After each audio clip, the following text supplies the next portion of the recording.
Bismillahirrahmanirrahim. Assalamualaikum warahmatullahi wabarakatuh. Hai anak-anak, apa kabar?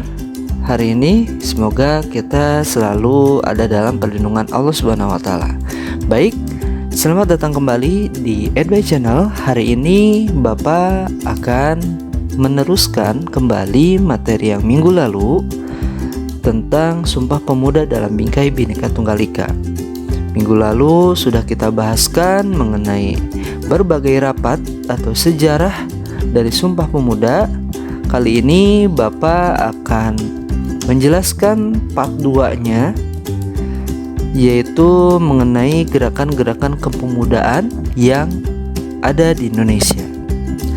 Namun sebelum kita mulai, silakan kalian tekan like dan subscribe serta tekan notifikasinya agar kalian selalu update menerima materi-materi yang Bapak sampaikan di sini. Mari kita mulai.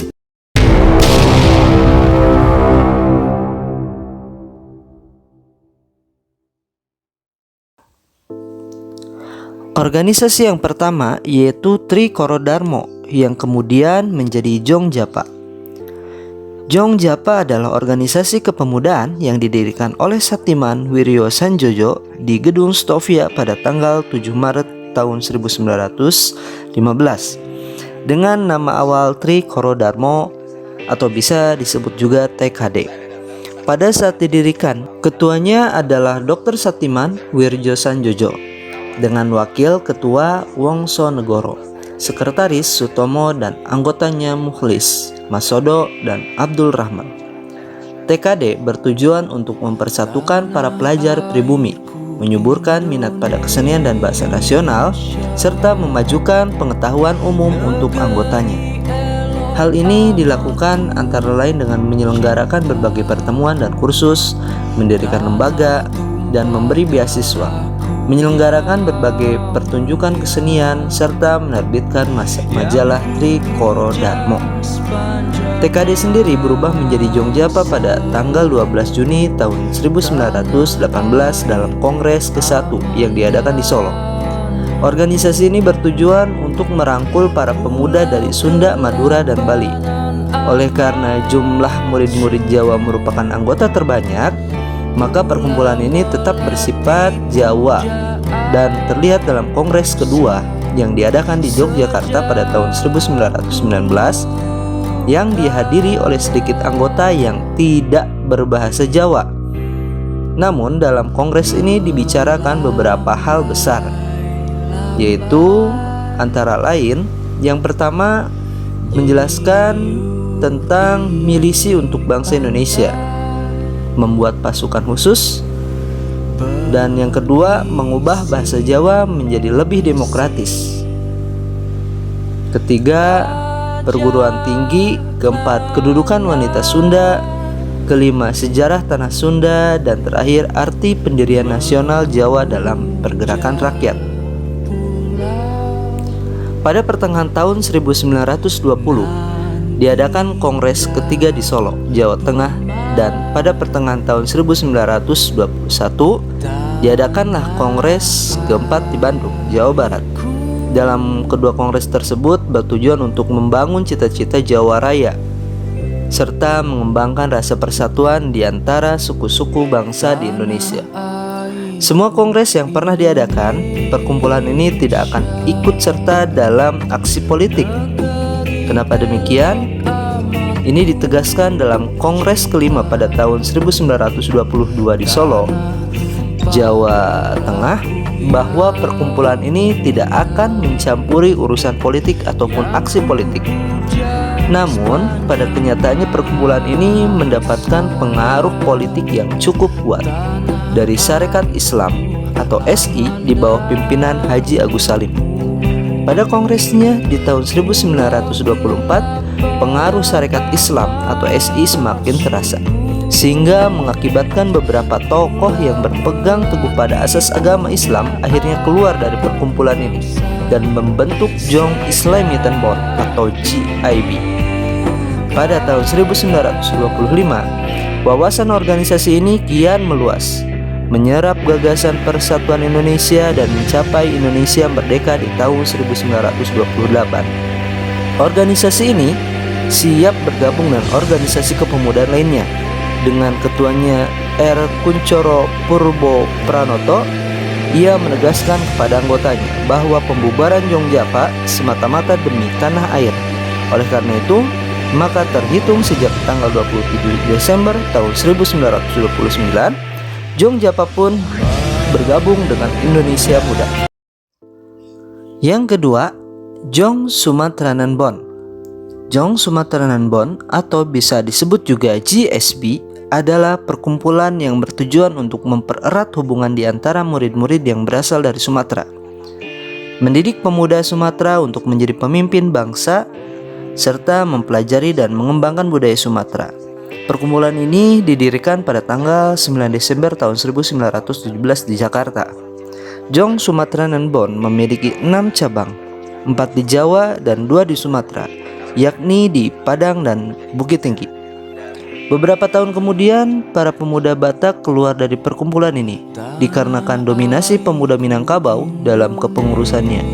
Para pemuda Batak ini membentuk perkumpulan sendiri yang disebut Jong Batak. Kelahiran Jong Sumatranan Bond pada mulanya banyak diragukan orang. Salah satu diantaranya adalah redaktur surat kabar Caca Sumatera, Said Ali, yang mengatakan bahwa Sumatera belum matang bagi sebuah politik dan umum. Tanpa menghiraukan suara-suara miring tersebut, maka anak-anak Sumatera tetap mendirikan perkumpulan sendiri.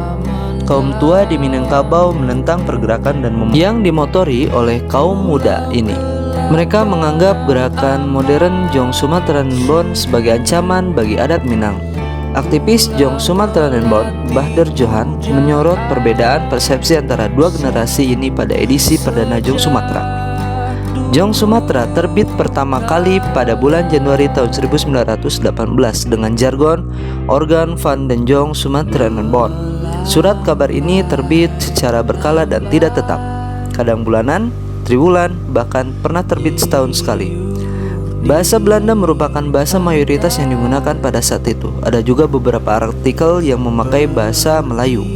Jong Sumatera dicetak di Walter Freden,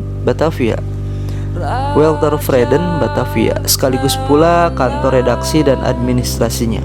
Surat kabar Jong Sumatera memainkan peranan penting sebagai media yang menjembatani segala bentuk reaksi atas konflik yang terjadi.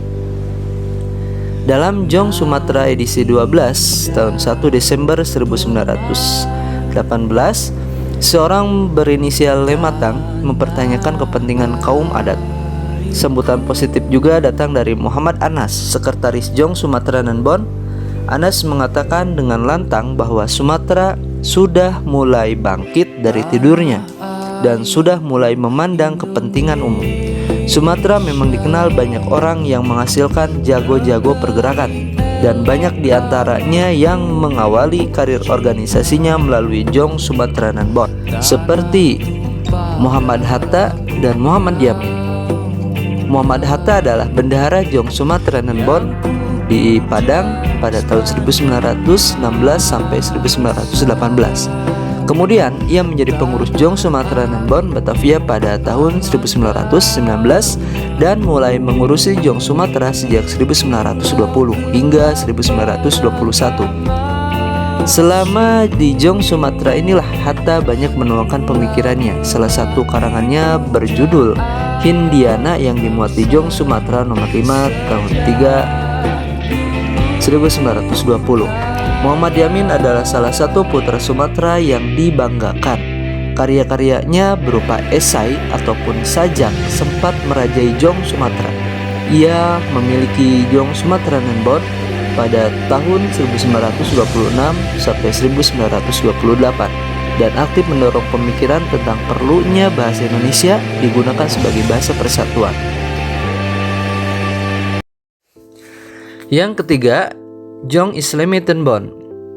Jong Islamiten Bond atau GIB atau bisa disebut juga JIB didirikan di Jakarta pada tanggal 1 Januari tahun 1925. Tujuan pertama pembentukannya adalah untuk mengadakan kursus agama Islam bagi para pelajar Islam dan mengikat rasa persaudaraan antara para pemuda terpelajar Islam yang berasal dari berbagai daerah di Nusantara. Dan sebelumnya masih menjadi anggota perkumpulan daerah seperti Jong Japa, Jong Sumatera, dan lain-lain.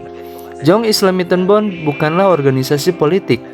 Hal ini terlihat dari pidato Samsu Rijal yang terpilih sebagai ketua umum pada Kongres Jong Islamitanbon yang ke-1 tahun 1925 di Yogyakarta.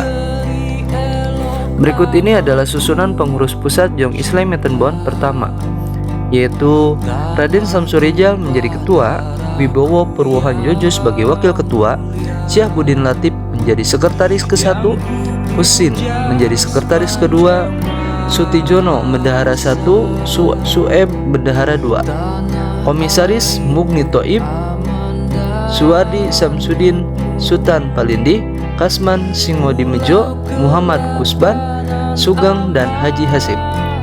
Pengurus pusat tersebut mula-mula baru memiliki 4 cabang, yaitu Jakarta, Jogja, Solo, dan Madiun. Kedudukan Dewan Pimpinan Pusat atau bisa disebut juga DPP tersebut berada di Jakarta sampai bulan Desember tahun 1925. Jong Islamitanbon telah memiliki 7 cabang dengan 1004 anggota. Pada Kongres Jong Islamitanbon yang kedua tahun 1926 di Solo, terpilihlah Wiwoho menjadi ketua menggantikan Samsu Rijal. Pada Kongres Jong Islamitanbon yaitu tahun 1929 di Jakarta, Kasman Singodimejo terpilih menjadi ketua menggantikan Wiwoho dan sekaligus memindahkan kedudukan DPP ke Jakarta. Pada Kongres Islamitanbon tahun 1935 di Jakarta, terpilihlah M. Arif Aini sebagai ketua dan kedudukan DPP dipindahkan ke Semarang untuk menyebarkan ide dan pemikirannya. Jong Islamitanbon menerbitkan majalah An-Nur yang berbahasa Belanda dan merupakan majalah cendekiawan Islam pertama di Indonesia yang terbit sejak Maret tahun 1925. Jong Islamitanbon juga membentuk organisasi Pandu Indonesia atau National Indonesisch Padvinderij, disingkat NATIPIJ, merupakan organisasi pandu pertama yang memakai nama Indonesia di setiap cabang. Jong Islamitanbon mengadakan kursus-kursus agama Islam. Pada bulan Oktober tahun 1931, Jong Islamitanbon membangun sekolah, yaitu sekolahnya disebutnya HIS, Holland Inlandese School, sejenis sekolah SD untuk anak-anak bumi putra golongan atas di Tegal.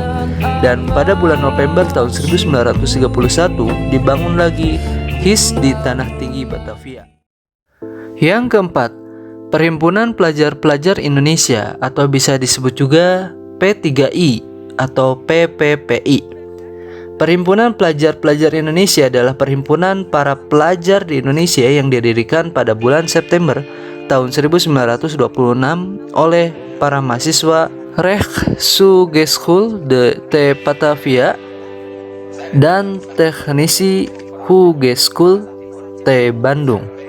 Organisasi ini bermaksud untuk menyatukan perkumpulan pemuda yang saat itu ada di Indonesia.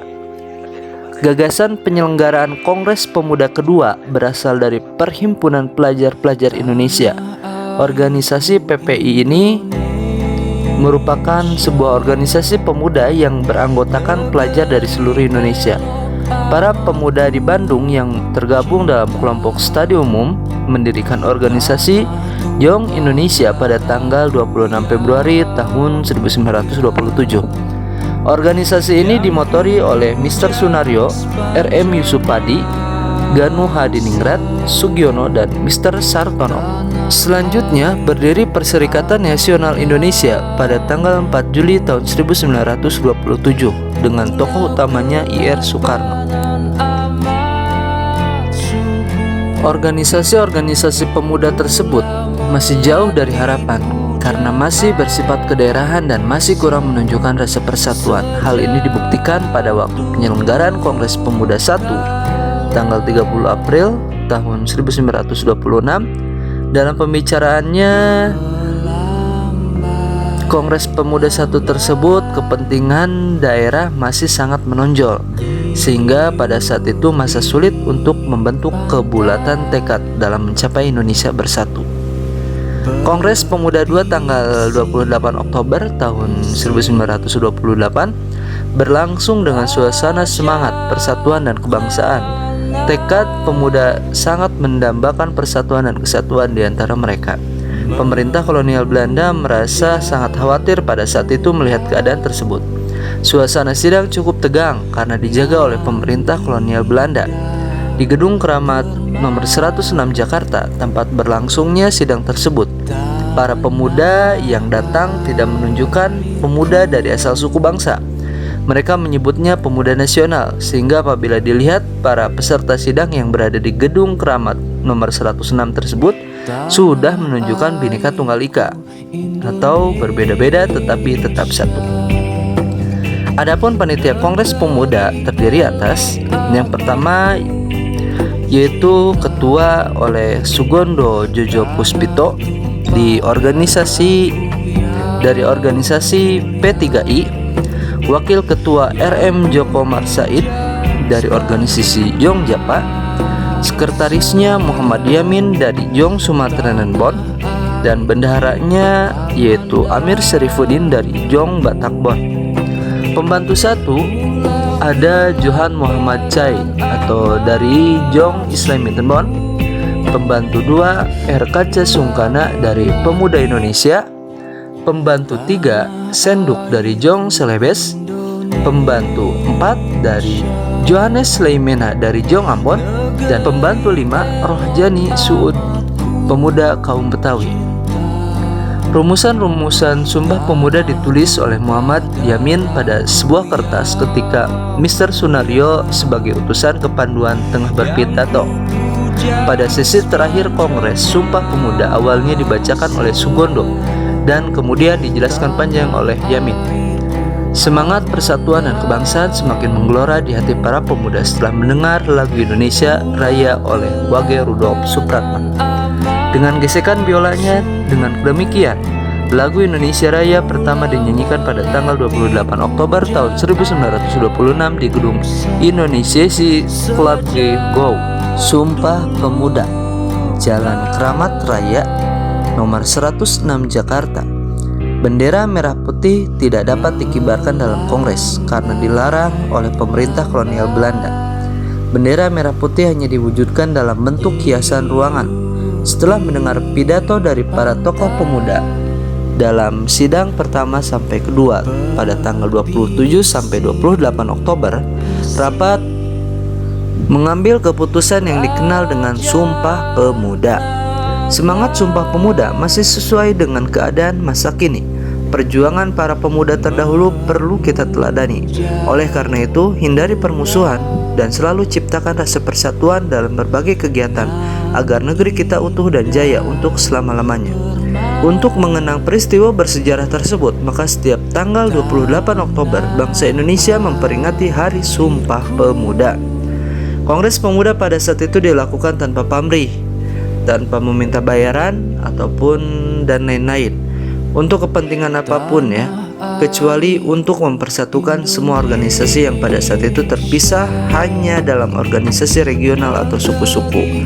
Baik anak-anak, itulah perjuangan atau sejarah organisasi-organisasi pada masa dahulu di saat kita sebelum merdeka.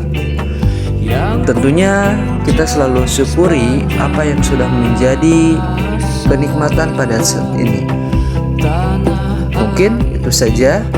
Bapak harap kalian bisa memahami materinya. Terima kasih. Wallahul muwaffiq ila aqwamit thoriq. Wassalamualaikum warahmatullahi wabarakatuh.